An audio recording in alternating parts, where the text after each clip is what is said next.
Good morning everyone. आज हम electrical machine first का थर्ड चैप्टर ट्रांसफार्मर, उसका एक टॉपिक है आइडियल ट्रांसफार्मर। उसके बारे में डिस्कस करते हैं कि आइडियल ट्रांसफार्मर क्या होता है, इसके क्या क्या फीचर्स हैं, क्या क्या इसकी प्रॉपर्टीज़ हैं, क्या क्या इसके एडवांटेज हैं। तो सबसे पहले हम देखते हैं कि आइडियल ट्रांसफार्मर होता क्या है।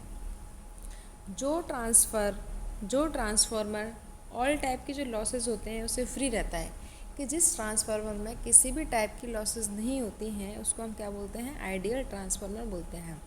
The transformer which is free from all type of losses is known as ideal transformer. तो ये इसका क्या होता है, जिसमें किसी भी टाइप की लॉसेज नहीं होती हैं उसको हम क्या बोलते हैं, आइडियल ट्रांसफार्मर बोलते हैं। ये क्या है, एक हमारा इमेजनरी ट्रांसफार्मर होता है। क्या होता है, एक इमेजनरी ट्रांसफार्मर होता है जिसमें कि ना तो कोर लॉसेज होती है, ना ओमिक लॉसेज होती है, ना कोई लीकेज फ्लक्स होता है। ठीक है, तो ये इसको हम बोलते हैं आइडियल ट्रांसफार्मर। इसकी ये इंपॉर्टेंट करेक्टरिस्टिक्स हैं जो इस स्लाइड्स में दिखाई हैं। ये इसकी क्या है, इंपॉर्टेंट करेक्टरिस्टिक्स हैं। फर्स्ट मतलब ये है कि winding resistance core is negligible. इसका मतलब है कि जो प्राइमरी वाइंडिंग और जो उसकी सेकेंडरी वाइंडिंग का जो रेजिस्टेंस होता है वो क्या होता है, ज़ीरो होता है। क्या होता है, जीरो होता है। और जो ट्रांसफार्मर की जो कोर बनी होती है उसकी जो परमेबिलिटी होती है वो क्या होती है, इनफाइनाइट होती है। तो इनफाइनाइट परमेबिलिटी का मतलब क्या होता है कि infinite permeability mean less magnetizing current require for magnetize their core. तो अगर हम कोर की आइडियल ट्रांसफार्मर में हम ये मानते हैं कि उसकी इनफाइनाइट परमेबिलिटी है। इनफाइनाइट परमेबिलिटी का मतलब होता है कि उस कोर को मैग्नेटाइज होने के लिए बहुत ही कम मैग्नेटाइजिंग करंट की ज़रूरत पड़ती है। एक मैग्नेटाइजिंग जो करंट है ये अपना वेस्ट है, ये एक यूज़लेस करंट के नाम से भी इसको जानते हैं। तो उसकी आइडियल ट्रांसफार्मर में बहुत कम ज़रूरत पड़ती है। नेक्स्ट इसका है कि जो लीकेज फ्लक्स होते हैं जो ट्रांसफार्मर में वो बिकम ज़ीरो हो जाते हैं। आइडियल ट्रांसफार्मर के केस में जो लीकेज जो फ्लक्स होते हैं वो ज़ीरो हो जाते हैं। इसका मतलब है कि जो भी कोर में जो भी फ्लक्स इंड्यूस हुआ है वो प्राइमरी वाइंडिंग और सेकेंडरी वाइंडिंग से ही लिंक होता है, वो आउटर बॉडी से लिंक नहीं होता है। इसमें क्या होता है, लीकेज फ्लक्स ज़ीरो होता ही नहीं है, क्योंकि दोनों वाइंडिंग से ही लिंक करता है। ठीक है, जो आइडियल ट्रांसफार्मर की इफ़िशियंसी है वो 100% होती है, क्योंकि इसमें किसी टाइप की लॉसेस नहीं होती है। इफ़िशियंसी क्या होती है, efficiency equals to output upon output plus losses. तो अगर लॉसेस ही नहीं होंगी तो जितनी हम इनपुट पावर दे रहे हैं उतनी ही हमें आउटपुट पावर मिलेगी, तो हमारी लॉसेस क्या होंगी, 100% ही होंगी। ठीक है, तो ये इसकी क्या है, प्रॉपर्टी है। तो winding resistance core is negligible, core loss is negligible, core has constant permeability. Constant permeability मतलब एक समान रहती है और मैक्सिमम इनफाइनाइट होती है। मैक्सिमम एफिशिएंसी होती है। All the flux setup by primary link the secondary winding purely inductive coil wound on loss free core, practically not possible. ये जो करेक्टरिस्टिक्स हैं ये क्या है, आइडियल ट्रांसफार्मर की हैं, लेकिन ये प्रैक्टिकली पॉसिबल नहीं है। Ideal transformer there is no power losses, therefore output power is equal to the input power होती है। ये हमारा एक ट्रांसफार्मर है। ये क्या है, एक हमारा ट्रांसफार्मर है। इस डायग्राम के अकॉर्डिंग दिखते हैं। यह हमने एसी सप्लाई दिया, एसी सप्लाई देने से इसमें करंट फ्लो हुआ। ठीक है, करंट फ्लो हुआ तो ये जो करंट है ये करंट इस टर्न्स में होकर फ्लो होता है, तो इसमें क्या करता है, एक फ्लक्स जनरेट कर देता है। तो फ्लक्स जनरेट कर देता है तो इसलिए हम बोलते हैं E is proportional phi N. Phi N क्या क्या होता है, इस करंट की वजह से इसमें फ्लक्स प्रोड्यूस हुए हैं। इन फ्लक्स का यहाँ ये जो टर्न्स है ये क्या है, N1 टर्न्स है, इनके साथ मल्टीप्लाई हुआ तो हमारा इंड्यूस EMF प्रोड्यूस हुआ। तो ये जो करंट की वजह से ये जो सप्लाई वोल्टेज की वजह से जो फ्लक्स प्रोड्यूस हुए हैं ये कोर में फ्लो होते हैं, क्योंकि ये जो हमारी दोनों वाइंडिंग है, प्राइमरी वाइंडिंग, ये हमारी प्राइमरी वाइंडिंग है, ये हमारी क्या सेकेंडरी वाइंडिंग है, एक ही कोर पर लगी होती हैं, कॉमन कोर पर लगी हुई होती हैं। तो इस वजह से ये जो फ्लक्स है, मेन फ्लक्स फाई एम यानी मेन फ्लक्स दोनों वाइंडिंग से लिंक करता है। लेकिन हमारे यहाँ सेकेंडरी क्या है, सेकेंडरी साइड है हमारी ओपन है। ओपन होने की वजह से इसमें क्या होगा, I2 करंट हमारा ज़ीरो होगा। करंट के ज़ीरो होने की वजह से प्राइमरी वाइंडिंग में जो करंट होगा वो नो लोड करंट होगा। कौन सा करंट होगा, नो लोड करंट होगा। अब इसका मैं बताती हूँ कि आइडियल ट्रांसफार्मर में क्या है, ये हमारा I2 इक्वल टू हमारा ज़ीरो है। I2 के ज़ीरो होने की वजह से इसमें ओनली प्राइमरी वाइंडिंग में कौन सा करंट होगा, नो लोड करंट होगा। ठीक है, अब हम बात करते हैं नेक्स्ट आइडियल ट्रांसफार्मर। ठीक है, आइडियल ट्रांसफार्मर में हम देखते हैं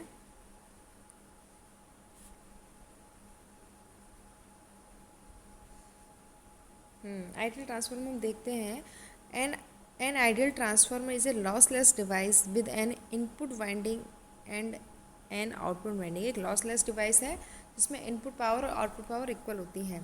जीरो रेजिस्टेंस, इसमें मैंने अभी बताया था कि प्राइमरी और सेकेंडरी वाइंडिंग में जीरो रेजिस्टेंस होता है। उससे क्या होता है, zero resistance result in zero voltage drop. Resistance he zero है तो वोल्टेज ड्रॉप भी क्या होगा, हमारा जीरो होगा। किस किस के बीच में, between the terminal voltage and induce voltage. जो V और E का जो डिफरेंस है वो ज़ीरो होगा, क्योंकि जितना ही हम इनपुट देंगे उतना ही हमें आउटपुट मिलेगा। तो इसमें जो वोल्टेज ड्रॉप है जीरो रेजिस्टेंस की वजह से क्या होगा, ज़ीरो ही होगा। ठीक है, ये फिगर में क्या दे रखा है, relationship of input voltage and output voltage of N ideal transformer. ये आइडियल ट्रांसफार्मर के इनपुट और आउटपुट रिलेशन को इसमें दिखाया गया है।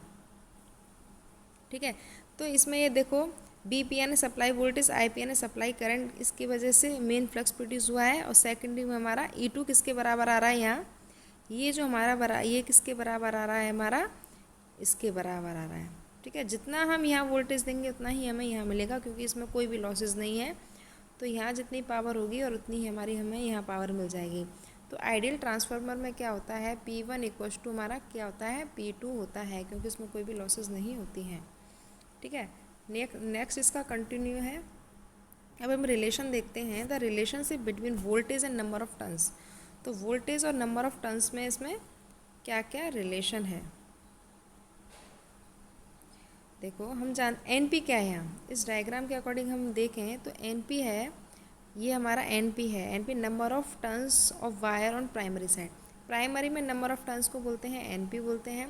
सेकेंडरी में नंबर ऑफ टर्न्स को बोलते हैं S, यहाँ किसको रिप्रेजेंट कर रहा है, सेकेंडरी को, N यहाँ टर्न्स को। अब है BPT, primary voltage apply to the primary side. BST क्या होता है, voltage apply to the secondary side. तो हम जानते हैं B/P, BP upon BS equal to NP upon NS equal to A होता है। ये हमारा कैसे रिलेशन निकला है, ये हमारा इस टाइप से रिलेशन निकला है, इसको आगे बताती हूँ मैं।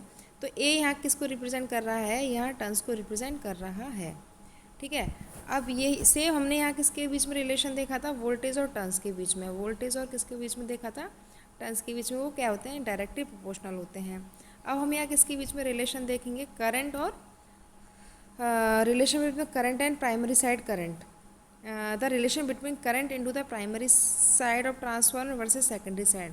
कि प्राइमरी और जो सेकेंडरी में जो करंट है उसका रिलेशन देखते हैं। ठीक है, ये हमारा क्या है, NP इंटू IP, मतलब प्राइमरी साइड के टर्न्स में ये वाला है। ये इस डायग्राम के अकॉर्डिंग देखते हैं, जो ये IP करंट है और NP करंट, ये करंट किस में फ्लो होगा, प्राइमरी करंट प्राइमरी टर्न्स में फ्लो होगा। सेम यही है रिलेशन, और ये सेकेंडरी है। तो इससे हम देखेंगे तो जो करंट का और जो टर्न्स का रिलेशन आता है वो क्या आता है, इन्वर्सली प्रोपोर्शनल आता है। ठीक है, और इससे पहले हमने जो देखा था वोल्टेज और टर्न्स का रिलेशन आता है वो डायरेक्टली आता है। वोल्टेज टर्न्स के डायरेक्टली प्रोपोर्शनल होते हैं और जो करंट है वो इन्वर्सली प्रोपोर्शनल होता है in terms of phasor quantity. तो फेजर क्वांटिटी के अकॉर्डिंग हमने देखो इसको देख लिया कि वोल्टेज में तो क्या है, डायरेक्टली प्रोपोर्शनल है, और करंट के टर्म्स में क्या है, इन्वर्सली प्रोपोर्शनल है। ठीक है, अब पावर के टर्म्स में हम देखते हैं, किसके टर्म्स में हम देखते हैं, पावर के टर्म्स में हम देखते हैं। हम जानते हैं कि इनपुट पावर और आउटपुट पावर क्या होती है, बराबर होती है। ठीक है, तो हम इसको ऐसे लिख सकते हैं, P1 इक्वल टू P2। एक सेकंड में इसको पावर के टर्म्स में बताती हूँ। P1 इक्वल टू P2 होता है। ठीक है, P1 क्या होता है, VI cos phi, VI cos phi. तो आइडियल ट्रांसफार्मर के केस में V अप्लाई वोल्टेज और इंड्यूस वोल्टेज क्या होते हैं, इक्वल होते हैं। तो हम इसको लिख सकते हैं E1 I1 cos phi equals to E2 sorry एक सेकेंड हम जानते हैं आइडियल कंडीशन में पावर हमारी इनपुट पावर और आउटपुट पावर हमारी क्या होती है, सेम होती हैं। तो P1 इक्वल्स टू P2, ठीक है।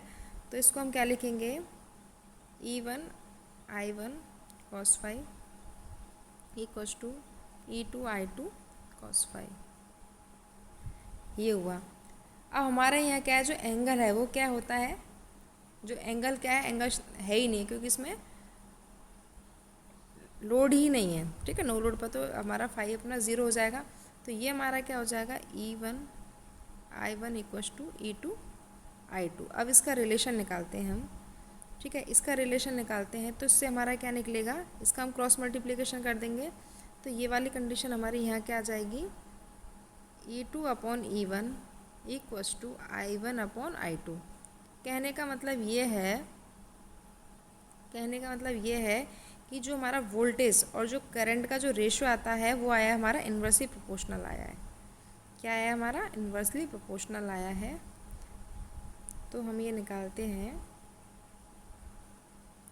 तो हमारा भी आया E2 upon E1 equals to I1 upon I2 equals to हमारा हमने निकाला था ना A, क्योंकि ये हमारा A के प्रोपोर्शनल है और I1 I2 हमारा A के प्रोपोर्शनल, लेकिन इनवर्स में। ये तो I2 अपॉन I1 है, ये I1 अपॉन I2 है। तो ये हमारा रिलेशन निकल गया। तो transformer ratio will be given as, ठीक है। तो हमारा रिलेशन ये निकल गया पावर का रिलेशन, ठीक है। तो पावर में क्या हुआ, P equals to V1 I1 cos phi, P2 equals to VI cos phi। तो voltage and current angle are unaffected by an ideal transformer. तो डिफरेंस हमारा हो जाएगा थीटा हो जाएगा। And primary and secondary winding of ideal transformer है the same power factor. दोनों में पावर फैक्टर क्या होता है, सेम होता है। अब हम यहाँ क्या पावर एंगल की बात करते हैं, इसको हम नेक्स्ट बाद में बात करेंगे। इसका हम फेजर डायग्राम देखते हैं। ये हमारा फेजर डायग्राम किसके अकॉर्डिंग बनाया है, कि हमने देखा था ट्रांसफार्मर का डायग्राम देखते हैं अपन, आइडियल ट्रांसफार्मर का। ये हमारा ट्रांसफार्मर का डायग्राम था, ठीक है। इसमें क्या था कि जो voltage source V1 applied across the primary winding of transformer, ये जो है प्राइमरी साइड में अप्लाई किए हैं, ये हमारी प्राइमरी है, ये हमारी सेकेंडरी है, अप्लाई किए हैं। और the secondary winding kept open, इसको हमने क्या रखा है, ओपन रखा है, सेकेंडरी वाइंडिंग को ओपन रखा है। Therefore secondary winding is kept open. तो N1 and N2 are the number of turn in the primary और सेकेंडरी। प्राइमरी में टर्न्स हैं, ये हमारे किस में है, सेकेंडरी में हमारे टर्न्स हैं। तो current IM is the magnetizing current flow through the primary winding of the transformer. तो नो लोड की वजह से हमारा क्या हुआ, करंट हमारा ज़ीरो हुआ। तो ओनली यहाँ कौन सा करंट फ्लो होगा, नो लोड करंट फ्लो होगा। कौन सा करंट फ्लो होगा, नो लोड करंट फ्लो होगा, जिसके कि दो कंपोनेंट होते हैं, ये हम आगे बताएंगे। एक होता है मैग्नेटाइजिंग करंट और एक होता है इसमें हमारा एडी करंट या यूजलेस करंट, ठीक है। तो करंट आई एम मतलब मैग्नेटाइजिंग करंट, ये मैग्नेटाइजिंग करंट ही फ्लो होगा इसमें, ठीक है। तो magnetizing current flow through the primary winding of transformer. The magnetizing current produce the flux. ये जो मैग्नेटाइजिंग करंट या नो लोड करंट है वही क्या करेगा, फ्लक्स प्रोड्यूस करेगा, जो कि होगा फाई एम होगा in the core of the transformer, ठीक है। ये हमारा इसका है। अब हम इसका देखेंगे फेजर डायग्राम। ये किसका है, एट नो लोड, ठीक है। तो इसमें हमने क्या इस डायग्राम के अकॉर्डिंग देखते हैं हम।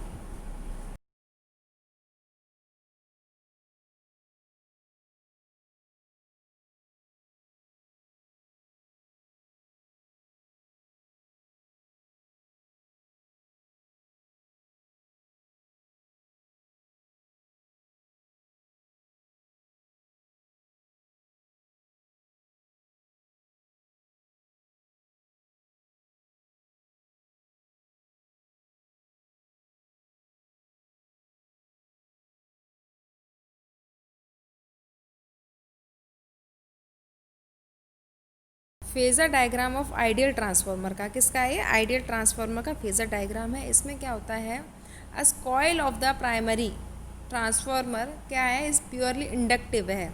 तो मैग्नेटाइजिंग करंट होगा जो ट्रांसफार्मर में वो 90 डिग्री लैग होगा। तो हमारी जो कॉइल है जो ट्रांसफार्मर की क्या है, उसमें रेजिस्टेंस तो प्राइमरी और सेकेंडरी साइड क्या है, ज़ीरो है। तो रेजिस्टेंस ज़ीरो है तो हमारी कोर क्या हुई, हमारी प्योरली इंडक्टिव हुई। हम जानते हैं कि इंडक्टिव सर्किट में जो करंट होता है वो वोल्टेज से 90 डिग्री लैग करता है। और हम यहाँ बात कर रहे हैं आइडियल ट्रांसफार्मर, मतलब प्योर ट्रांसफार्मर जिसमें कि लॉसेज नहीं होती हैं। तो लॉसेज नहीं होने की वजह से ये जो मैग्नेटाइजिंग करंट है ये वोल्टेज से 90 डिग्री लैग होता है। क्यों होता है? इंडक्टिव कॉइल की वजह से। किसकी वजह से? इंडक्टिव। और ये मैग्नेटाइजिंग करंट क्यों आया है? क्योंकि हमारी सेकेंडरी में सेकेंडरी ओपन है। सेकेंडरी के ओपन होने की वजह से तो सेकेंडरी में जो करंट होगा वो ज़ीरो होगा और इसी की वजह से प्राइमरी में ओनली मैग्नेटाइजिंग करंट ही फ्लो होगा। इसलिए जो मैग्नेटाइजिंग करंट है वो सप्लाई वोल्टेज से 90 डिग्री लैग करता है। ठीक है। और E1 और E2 आर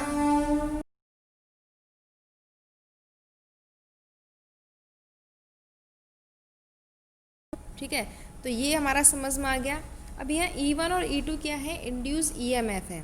E1 और E2 क्या है? एक इंड्यूस EMF है जो कि प्राइमरी साइड और सेकेंडरी साइड में क्या हुए? इंड्यूस हुए हैं। लेकिन उनकी जो डायरेक्शन है वो सप्लाई वोल्टेज की क्या होगी? इन्वर्सली प्रोपोर्शनल होगी। The direction of induce EMF inversely proportional to the applied voltage. इस अप्लाइड वोल्टेज की डायरेक्शन अगर इसकी ऐसे है, ये अप्लाइड वोल्टेज की डायरेक्शन अगर ऐसे है तो इंड्यूस वोल्टेज की डायरेक्शन क्या होगी? अपोजिट में होगी। ये दोनों अपने देखो मैग्नीट्यूड इक्वल में है लेकिन अपोजिट डायरेक्शन में होते हैं।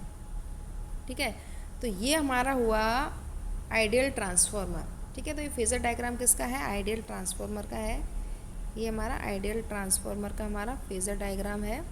ठीक है, तो ये हमारा समझ में आ गया। आइडियल कंडीशन में ओनली मैग्नेटाइजिंग करंट होता है। मैग्नेटाइजिंग करंट क्यों होता है?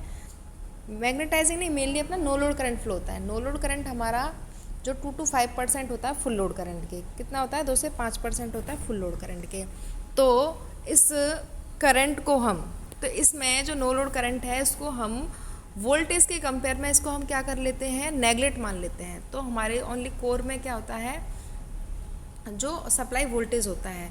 तो हम जानते हैं कि हमारी 2 टाइप की लॉसेज होती हैं, iron losses and copper losses. जो कॉपर लॉसेज होती हैं वो हमारी करंट पे डिपेंड करती हैं और जो हमारी कोर लॉसेज होती हैं वो वोल्टेज पे डिपेंड करती हैं। तो हमारे जो ट्रांसफार्मर है, इस ट्रांसफार्मर में हमारा क्या है? करंट तो ज़ीरो है। करंट की ज़ीरो होने की वजह से जो हमारी कॉपर लॉसेज हैं जो कि करंट पर डिपेंड करती हैं वो तो हो गई ज़ीरो, क्योंकि इसमें हमारा करंट ज़ीरो, ऑलमोस्ट ज़ीरो है। 2 to 5% या कभी 1% भी ले लेते हैं करंट को, तो हमारा ज़ीरो है। तो आइडियल ट्रांसफार्मर की कंडीशन में हमेशा क्या है? कोर लॉसेस को ही फाइंड करता है ये। वैसे कि लॉसेस तो होती नहीं है इसमें, क्योंकि इसमें क्या है? हम इसमें अज्यूम करते हैं कि आइडियल ट्रांसफार्मर में रेजिस्टेंस जीरो होता है तो उसकी वजह से जो लॉसेस होती हैं ज़ीरो होती हैं। तो ये हम मैग्नेटाइजिंग करंट की बात कर रही हूँ कि मैग्नेटाइजिंग करंट ही फ्लो होता है, क्योंकि नो लोड के 2 कंपोनेंट हैं, मैग्नेटाइजिंग करंट और एक है लॉस लेस कंपोनेंट। ये है IM, इसको हम वर्किंग कंपोनेंट के नाम से भी जानते हैं। और हमारी कोर क्या होती है? प्योरली इंडक्टिव होती है। इस वजह से ये सप्लाई वोल्टेज से 90 डिग्री लैग करता है। और E1 और E2 के मैग्नीट्यूड दोनों का वोल्टेज के बराबर होता है, लेकिन ये अपोजिट डायरेक्शन में होते हैं। Thank you.